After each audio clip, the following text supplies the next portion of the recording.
former Prime Minister is weighing in on Canada's relationship with the U.S. Stephen Harper was in Saskatoon addressing Canadian and U.S. leaders. Laura Woodward on his point of view on the situation.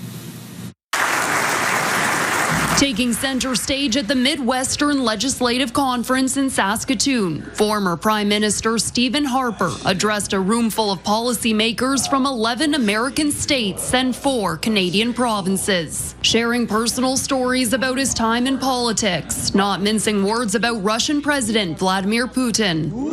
Like, Vladimir Putin is a real-life Bond villain.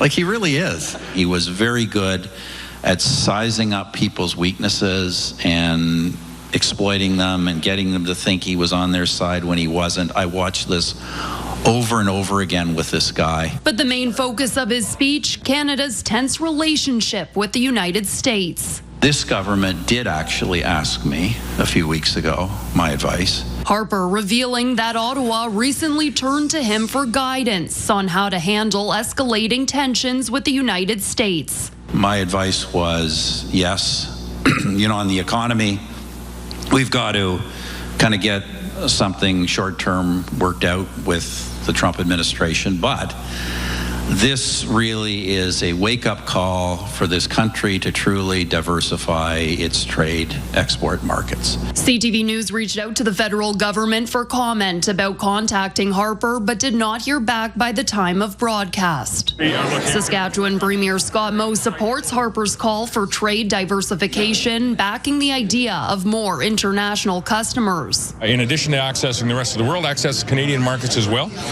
We might be a little bit contrary to public opinion. We think we should be increasing our trade with the United States of America as well, moving forward, but by producing more. And the clock is ticking. Canada remains under the threat of a 35% tariff on exports, unless a new trade deal can be reached by U.S. President Donald Trump's deadline of August 1st. Laura Woodward, CTV News, Saskatoon.